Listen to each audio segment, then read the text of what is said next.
Micro and macro level economic activity ಅಲ್ಲಿ ಎರಡು column ಮಾಡ್ಕೊಳ್ಳಿ. ಟೈಪ್ಸ್ ಆಫ್ ಎಕನಾಮಿಕ್ಸ್ ಇದೆಯಲ್ಲ ಅಲ್ಲಿಗೆ ಬನ್ನಿ. ಮೈಕ್ರೋ ಎಕನಾಮಿಕ್ಸ್ ಏನ್ ಮೈಕ್ರೋ ಎಕನಾಮಿಕ್ಸ್ ಅಂತಂದ್ರೆ, ಎಕನಾಮಿಕ್ಸ್ ಅಂತಂದ್ರೆ bedrock principle, effective management of the resources. Micro ಅಂತಂದ್ರೆ ಏನು, ಸ್ಮಾಲ್ ಅಂತ, ಸ್ಮಾಲರ್ ಲೆವೆಲ್ ಅಲ್ಲಿ ನಿನ್ನ ರಿಸೋರ್ಸ್ ನ ಹೆಂಗ್ ಮ್ಯಾನೇಜ್ ಮಾಡ್ತೀಯಾ ಅಂತ. ನೆಕ್ಸ್ಟ್ ಮ್ಯಾಕ್ರೋ ಅಂತಂದ್ರೆ ಏನು, ಯೂಜ್ ಲೆವೆಲ್.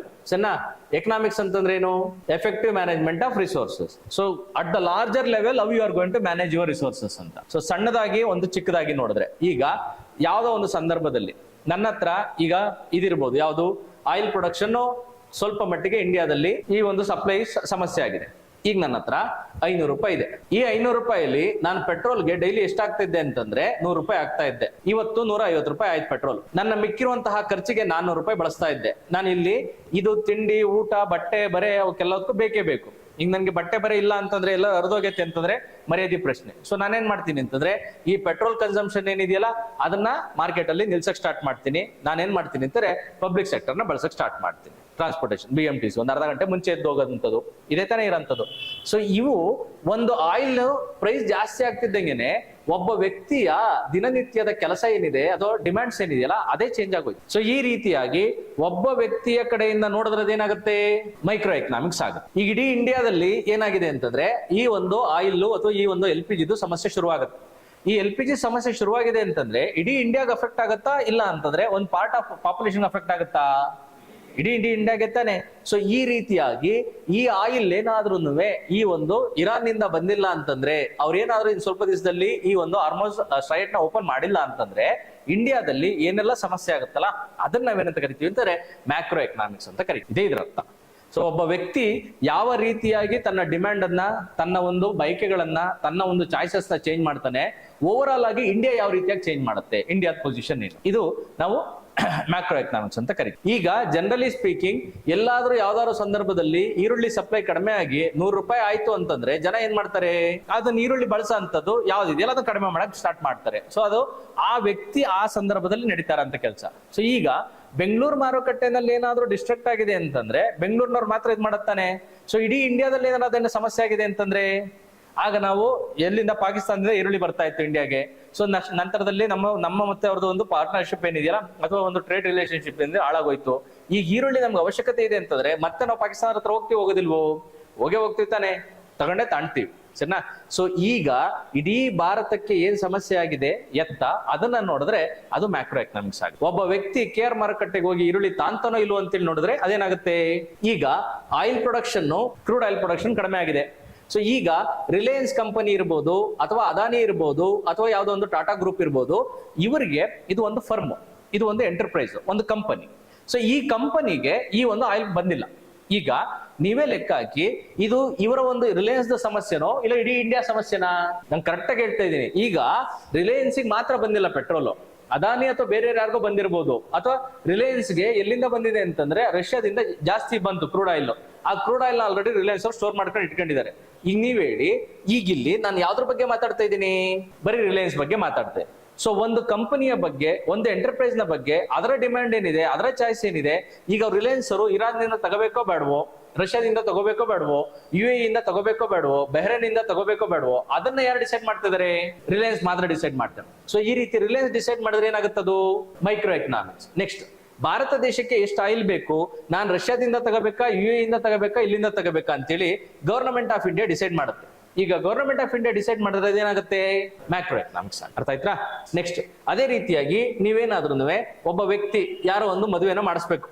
ಆ ಮದುವೆನ ಮಾಡಿಸ್ಬೇಕು ಅಂತಂದ್ರೆ ಅವನೇನ್ ಮಾಡಿರ್ತಾನೆ ಅಂತಂದ್ರೆ ಗೋಲ್ಡ್ ತನಕ್ ಹೋಗ್ತಾನೆ, ಅಲ್ಲಿ 10,000 ರೂಪಾಯಿ ಇರುತ್ತೆ. ಸೊ ಈಗ 10,000 ರೂಪಾಯಿ ಇರೋದ್ರಿಂದ ಅವನೇನ್ ಅನ್ಕೊಂತಾನೆ ಅಂತಂದ್ರೆ ಬೆಲೆ ಇನ್ನೂ ಇಳಿಬಹುದು, ಇದು ಸ್ವಲ್ಪ ಜಾಸ್ತಿ ಆಯ್ತು, 9,000 ಬಂದ್ರೆ ತಗೋಣ ಅಂತೇಳಿ.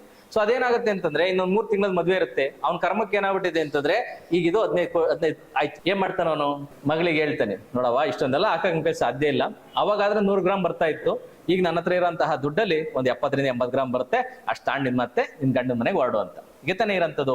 ಸೊ ಇದು ಒಬ್ಬ ವ್ಯಕ್ತಿ ಡಿಸಿಷನ್ ಇಲ್ಲ ಅಂತಾರೆ over all India decision sir, ಅದ ಒಂದು ಚಾಯ್ಸ್ ಸರ್, ಯಾವ್ದು ತಗೋಬೇಕು ಯಾವ್ದು ಬಿಡಬೇಕು ಅಂತ. ಸೊ ಆ ವ್ಯಕ್ತಿ ತಾಂಡಿರೋಂಥದ್ದು. ನೆಕ್ಸ್ಟ್, ಈಗ ಇಲ್ಲಿ ಗವರ್ನಮೆಂಟ್ ಆಫ್ ಇಂಡಿಯಾ ಏನ್ ಮಾಡುತ್ತೆ ಅಂತಂದ್ರೆ ಇಲ್ಲಿ ಇಂಪೋರ್ಟ್ ಡ್ಯೂಟಿ ಏನಿದೆಯಲ್ಲ, ಇಂಪೋರ್ಟ್ ಡ್ಯೂಟಿಯನ್ನ ಜಾಸ್ತಿ ಮಾಡುತ್ತೆ. ಯಾವ್ದ್ರ ಮೇಲೆ? ಗೋಲ್ಡ್ ಮೇಲೆ. ಸೊ ಇಂಪೋರ್ಟ್ ಡ್ಯೂಟಿ ಜಾಸ್ತಿ ಮಾಡ್ತಾ ಇದೆ ಅಂತಂದ್ರೆ ಗೋಲ್ಡ್ ರೇಟು ಇಡೀ ಇಂಡಿಯಾದಲ್ಲಿ ರೈಸ್ ಆಗುತ್ತೆ. ಸೊ ಇಡೀ ಇಂಡಿಯಾದಲ್ಲಿ ಪೂರ್ತಿಯಾಗಿ ರೈಸ್ ಆಗುತ್ತೆ. ಈಗ ನೀವೇ ಹೇಳಿ, ಇದು ಮ್ಯಾಕ್ರೋ ಎಕಾನಮಿನ ಮೈಕ್ರೋ ಎಕಾನಮಿನ? ಒಬ್ಬ ವ್ಯಕ್ತಿ, ಒಬ್ಬ ಪ್ರೊಡ್ಯೂಸರ್, ಒಬ್ಬ ಫರ್ಮು ಅಥವಾ ಒಂದು ಫರ್ಮು ಇವುಗಳ ಬಗ್ಗೆ ಮಾತನಾಡಿದರೆ ಅದು ಯಾವುದು? Micro economics. ನನ್ನ ಫ್ಯಾಮಿಲಿ, ನಾನು, ಯು ಅಂಡ್ ಮೀ, ಅದ್ರ ಬಗ್ಗೆ ಮಾತಾಡಿದ್ರೆ ಏನಾಗುತ್ತೆ? ಮೈಕ್ರೋ. ಓವರ್ ಆಗಿ ಇಂಡಿಯಾ ಬಗ್ಗೆ ಮಾತಾಡಿದ್ರೆ ಮ್ಯಾಕ್ಸ್. ಸೊ ಇದು ಇದ್ರ ಅರ್ಥ. ಏನೋ ಡೌಟ್ ಇದೆಯಾ? ನೆಕ್ಸ್ಟ್, ಸರ್ ಇವೆರಡು ಸಪರೇಟ್ ಆಗಿ ಡೀಲ್ ಮಾಡ್ತಾರೆ ಸರ್ ಅಂತಂದ್ರೆ ನೀವು ಅಷ್ಟೊಂದೆಲ್ಲ ಆಳವಾಗಿ ಅಧ್ಯಯನ ಮಾಡೋ ಅವಶ್ಯಕತೆ ಇಲ್ಲ. ಒಂದಕ್ಕೊಂದು ಇಂಟರ್ ರಿಲೇಟೆಡ್ ಇವು. They are complementary to each other. ಯಾವ ರೀತಿಯಾಗಿ ಅಂತೇಳಿ ನೋಡ್ಕೊಳ್ಳಿ. ಈಗ ಏನೇನು whatever things happening in the micro economics will also affect the macro economy, and whatever things happening in the macro economy will also affect the micro economy. ಯಾವ ರೀತಿ ಅಂತ ನೋಡಿ. ಈಗ RBI ಇಂಟ್ರೆಸ್ಟ್ ರೇಟ್ ನ ಅಥವಾ repo rate ನ ಕಡಿಮೆ ಮಾಡ್ತಾರೆ. ಇಂಟ್ರೆಸ್ಟ್ ರೇಟ್ ಕಡಿಮೆ ಆಯ್ತು ಅಂತಂದ್ರೆ ಲೋನು ಚೀಪ್ ಆಗಿ ಸಿಗುತ್ತೆ. ಲೋನ್ ಚೀಪ್ ಆಗಿ ಸಿಕ್ಕಿದೆ ಅಂತಂದ್ರೆ ಜನ ಮುಗಿಬಿ ತಾಣ್ತಾರೋ ತಾಣದಿಲ್ವೋ? ತಾಣ್ತಾರೆ ತಾನೆ. ಸೊ ಈಗ ಒಬ್ಬ ವ್ಯಕ್ತಿ ಲೋನ್ ನ ಚೆನ್ನಾಗಿ ತಗೊಂಡಿದ್ದಾನೆ ಅಂತಂದ್ರೆ ಆ ಲೋನ್ ಅನ್ನ ಬೇರೆ ಯಾವ್ದಕ್ಕಾರ ಬಳಸ್ಕೊಂತಾನೆ. ಇಲ್ಲ ಕಾರ್ ತಗೋಬಹುದು, ಇಲ್ಲ ಮನೆ ಕಟ್ಟಿಸ್ಬೋದು, ಏನಾರ ತಗೋಬಹುದು. ಸೊ ನೀವು ನೋಡಿ, ಇಲ್ಲಿ ಕೆಲಸ ನಡೀತಾ ಇರೋದು ಎಲ್ಲಿ? RBI ಏನು ಸಪರೇಟ್ ಆಗಿ ಒಂದ್ ಜಾಗಕ್ಕೆ ಮಾಡತ್ತಾ ಇಲ್ಲ ಓವರ್ ಆಲ್ ಇಂಡಿಯಾಗ್ ಮಾಡತ್ತಾ? ಓವರ್ ಆಲ್ ಇಂಡಿಯಾಗ್ ಮಾಡಿದ್ರೆ ಅದೇನಂತ ಕರಿತೀವಿ? Macro economy. ಆದ್ರೆ ಇಲ್ಲಿ ಜನರಿಗೆ ಈ ಒಂದು ದುಡ್ಡು ಜಾಸ್ತಿ ಸಿಗ್ತಾ ಇದೆಯಲ್ಲ, ಇದ್ರ ಬೇಸಿಸ್ ಮೇಲೆ ಒಂದು ಚಾಯ್ಸ್ ಇನ್ಕ್ರೀಸ್ ಆಗುತ್ತೆ, ಇದ್ರ ಬೇಸಿಸ್ ಮೇಲೆ ಒಂದು ಡಿಮ್ಯಾಂಡ್ ಇನ್ಕ್ರೀಸ್ ಆಗುತ್ತೆ. ಯಾರ ಬಿಹೇವಿಯರ್ ಚೇಂಜ್ ಆಗ್ತಾ ಇದೆ? ಇಂಡಿವಿಜುವಲ್ ಬಿಹೇವಿಯರ್ ಚೇಂಜ್ ಆಗಿ. ಇಂಡಿವಿಜುವಲ್ ಬಿಹೇವಿಯರ್ ಚೇಂಜ್ ಆಗ್ತಾ ಇದೆ ಅಂತ ಅದು ಮೈಕ್ರೋನಾ ಇಲ್ಲ ಮ್ಯಾಕ್ರೋನಾ? ಮೈಕ್ರೋ. ಸೊ ಇದು ಇದರ ಅರ್ಥ.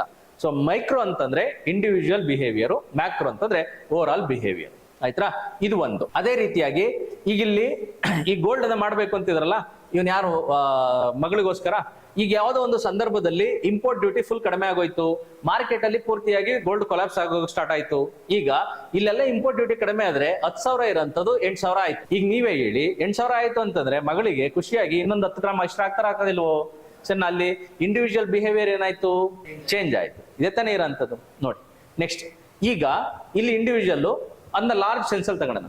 ಈಗ ಕರ್ನಾಟಕದಲ್ಲಿ ಎಲ್ಲರೂ ಇಡ್ಲಿ ಸಾಂಬಾರ್ ತಿಂತಾರೆ, ಅಥವಾ ಇಡ್ಲಿ ಚಟ್ನಿ, ಅಥವಾ ರಾಗಿ ಮುದ್ದೆ ತಿಂತಾರೆ, ಸದರನ್ ಪಾಟು. ಸೊ ಇಡೀ ತಮಿಳ್ನಾಡವರು ತಾನೇ ಇಡ್ಲಿ ತಿನ್ನೋ ಜಾಸ್ತಿ, ರೈಟ್? ಇಡೀ ತಮಿಳ್ನಾಡವರು, ಇಡೀ ಕರ್ನಾಟಕದವರು, ಇಡೀ ಆಂಧ್ರದವರು ಎಲ್ಲರೂ ಡಿಸೈಡ್ ಮಾಡ್ತಾರೆ ಏನಂತಂದ್ರೆ ನಾವು ಇನ್ಮೇಲೆ ಇಡ್ಲಿಯನ್ನ ತಿನ್ನಬಾರ್ದು, ಬಿಟ್ಟು ಬಿಡೋಣ ಅಂತ. ಸೊ ಈಗ ಇಡ್ಲಿ ತಿಂದಿಲ್ಲ ಅಂತಂದ್ರೆ, ಅಲ್ಲಿ ರೈಸ್ ಜಾಸ್ತಿ ಬಳಕೆ ಆಗಿಲ್ಲ ಅಂತಂದ್ರೆ, ಆ ರೈಸ್ ಪ್ರೊಡಕ್ಷನ್ ಆಗಿರೋಂಥದ್ದು ಅಲ್ಲಿ ಕನ್ಸ್ಯೂಮ್ ಆಗಿಲ್ಲ ಅಂತಂದ್ರೆ ಇಲ್ಲಿ ಸರ್ಪ್ಲಸ್ ಆಗುತ್ತೆ, ಅಲ್ಲಿ ಡೆಫಿಷಿಯನ್ಸಿ ಆಗುತ್ತಾ? ಸರ್ಪ್ಲಸ್ ಆಗುತ್ತೆ. ಸರ್ಪ್ಲಸ್ ಆಯ್ತು ಅಂತಂದ್ರೆ ಭಾರತ ದೇಶದಲ್ಲಿ ರೈಸ್ ಉಳಿದಿದೆ ಅಂತಂದ್ರೆ ಅದೇನ್ ಮಾಡ್ಬೇಕು? ಕೊಳೆಯಕ್ ಬಿಡಕ್ ಸಾಧ್ಯ ಇದೆಯಾ? ಇಲ್ಲ. ಎಕ್ಸ್ಪೋರ್ಟ್ ಮಾಡ್ಬೇಕು. ಯಾರು ಎಕ್ಸ್ಪೋರ್ಟ್ ಮಾಡ್ತಾರೆ?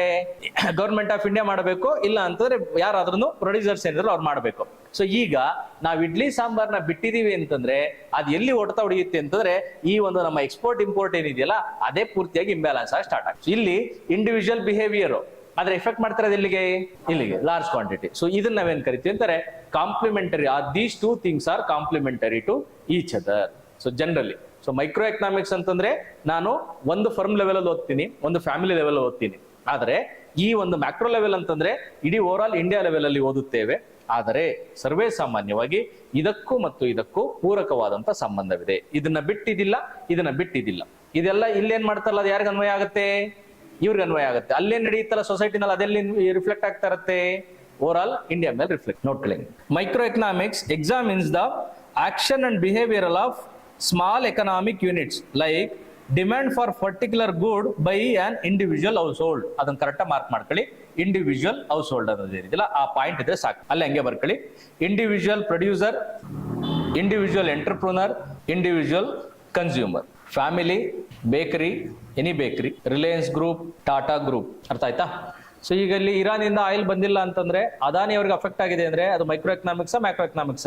ಮೈಕ್ರೋ. ಟಾಟಾ ಗ್ರೂಪ್ ಅವ್ರಿಗೆ ಅಫೆಕ್ಟ್ ಆಗಿದೆ ಅಂತಂದ್ರೆ ಮೈಕ್ರೋ ಎಕನಾಮಿಕ್ಸ್. ಅದೇನೋ ಓವರ್ ಆಲ್ ಇಂಡಿಯಾದಲ್ಲಿ ಪಿಕ್ಚರ್ ನೇ ಚೇಂಜ್ ಮಾಡ್ತಾ ಇದೆ ಅಂತಂದ್ರೆ ಅದು ಮ್ಯಾಕ್ರೋ ಎಕನಾಮಿಕ್ಸ್. ನೋಡಿ, ಬ್ರಾಂಚಸ್ ಆಫ್ ಮೈಕ್ರೋ ಎಕನಾಮಿಕ್ಸ್ ಇದೆಯಲ್ಲ, ಇವನ್ನೆಲ್ಲ ಗಟ್ಟೊಡಿ ಅಂತದೇನಿಲ್ಲ, ಅವು ಸಿಂಪಲ್ ಕಾನ್ಸೆಪ್ಟ್ ಅಷ್ಟೇನೆ. ಯಾವ ಕಾನ್ಸೆಪ್ಟ್ ಮೇಲೆ ಅಧಿಕವಾಗಿ ನಾವು ಕಾನ್ಸಂಟ್ರೇಟ್ ಮಾಡ್ತೀವಿ ಅಂತ. ಮೊದಲೇ ಪ್ರಾಡಕ್ಟ್ ಪ್ರೈಸಿಂಗ್ ಥಿಯರಿ, ಒಂದು ವಸ್ತುವಿನ ಬೆಲೆಯನ್ನ ನಿರ್ಧಾರ ಮಾಡಬೇಕು ಅಂತಂದ್ರೆ ನಾವು ಮೈಕ್ರೋ ಎಕನಾಮಿಕ್ಸ್ ನ ಓದ್ತೀವಿ. ಸಣ್ಣ ಮಾರ್ಕೆಟ್ ಅಲ್ಲಿ ಈಗ KR ಮಾರ್ಕೆಟ್ಗೆ ನಾನು ಬೆಳಗ್ಗೆ ಎದ್ದೋದೆ, ಅಲ್ಲೇನಾರು ಒಂದು ಕೊತ್ತಂಬರಿ ಸೊಪ್ಪು ಅದೇನೋ 30-40 ರೂಪಾಯಿ ಇದೆ ಅಂತ ನಾನು ತಾಣ್ತೀನ?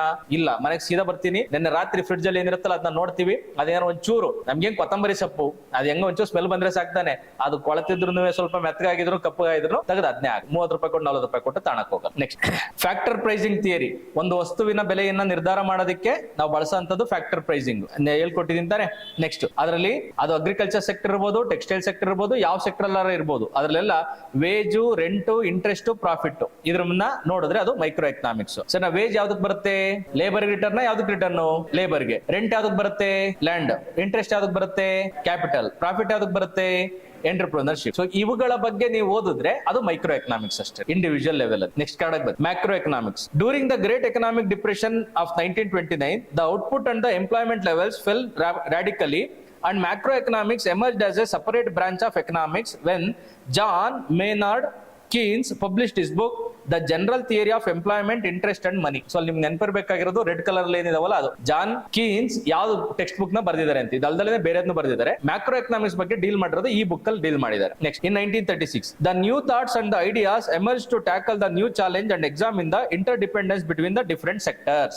ಸೊ ಇದು ಮ್ಯಾಕ್ರೋ ಎಕನಾಮಿಕ್ಸ್ ಬಗ್ಗೆ ಡೀಲ್ ಮಾಡೋ ಟೆಕ್ಸ್ಟ್ ಬುಕ್ ಅಷ್ಟೇ, ನಾವು ನೆನಪಿಡಂತ ಅವಶ್ಯಕತೆ. ಮುಂದೆ in macro economics study we generally simplify the analysis how countries total production and level of employment are related to different attributes also known as variables like prices, rate of interest, wage rates, profits and so on by focusing on single imaginary commodity and what happens to it. So generally speaking ಅವ್ರು ಹೇಳ್ತಾರದೇನು ಅಂತಂದ್ರೆ ಅದು simple ಆಗಿ ಬರೀಬಹುದಿತ್ತು, ಇಡೀ ಇಂಡಿಯಾದ ಮೇಲೆ ಏನಾಗುತ್ತೆ ಅಂತೇಳಿ. So ಈಗ ಕ್ರೂಡ್ ಆಯಿಲ್ ಅನ್ನೋದೇನಿದೆ ಇದ್ರ ಪ್ರೊಡಕ್ಷನ್ ಏನಾದ್ರು ಕಡಿಮೆ ಆಗಿ ಇಂಡಿಯಾಗೆ ಏನಾದ್ರು ಬರೋದ್ ಕಡಿಮೆ ಆಯ್ತು ಅಂತಂದ್ರೆ ಮೊದಲು ಈ ಕ್ರೂಡ್ ಆಯಿಲ್ ಎಲ್ಲಿ ಹೋಗುತ್ತೆ ಅಂತಂದ್ರೆ ರಿಫೈನರಿಗೆ ಹೋಗುತ್ತೆ. ಈ ರಿಫೈನರಿನಲ್ಲಿ ಇಲ್ಲೂ ಸಹ ಕ್ರೂಡ್ ಆಯಿಲ್ ಎಂಪ್ಲಾಯ್ಮೆಂಟ್ ನ ಜನರೇಟ್ ಮಾಡುತ್ತೆ, ಇಲ್ಲೂ ಸಹ ಎಂಪ್ಲಾಯ್ಮೆಂಟ್ ನ ಜನರೇಟ್ ಮಾಡುತ್ತೆ. ಈ ರಿಫೈನರಿಗೆ ಹೋದ್ಮೇಲೆ ಪೆಟ್ರೋಲು, ಡೀಸೆಲ್, ಕೆರೋಸಿನ್ ಎಲ್ಲ ಬರುತ್ತೆ. ಅದನ್ನ ಡಿಸ್ಟ್ರಿಬ್ಯೂಟ್ ಮಾಡಬೇಕು. ಆ ಡಿಸ್ಟ್ರಿಬ್ಯೂಟ್ ಮಾಡಬೇಕು ಅಂತಂದ್ರೆ ಇಲ್ಲೂ ಎಂಪ್ಲಾಯ್ಮೆಂಟ್ ಕ್ರಿಯೇಟ್ ಆಗುತ್ತಾ ಇಲ್ವೋ?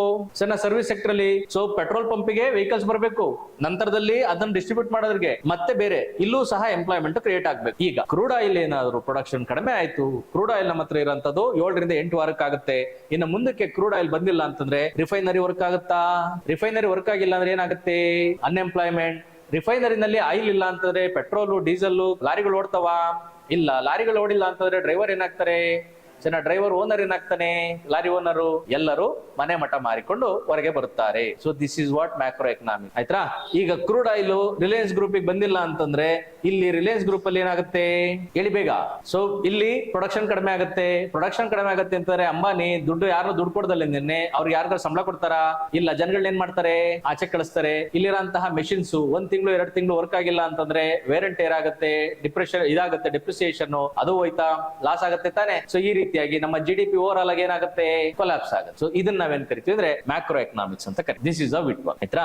ಒಂದು ಫಾರೆಸ್ಟ್, ಆ ಫಾರೆಸ್ಟ್ ಅಲ್ಲಿ ಒಂದೇ ಒಂದು ಗಿಡವನ್ನ ನೋಡಿದರೆ ಅದು ಮೈಕ್ರೋ ಎಕನಾಮಿಕ್ಸ್. ಇಡೀ ಫಾರೆಸ್ಟ್ ಅದರಲ್ಲಿರುವಂತಹ ಸಣ್ಣ ಕಡ್ಡಿ, ಕಸ, ಗಿಡ, ಮರ ಇವನ್ನೆಲ್ಲ ನೋಡಿದ್ರೆ ಅದು ಇದು ಬಿಗ್ ಪಿಕ್ಚರ್ ಅಷ್ಟೇ.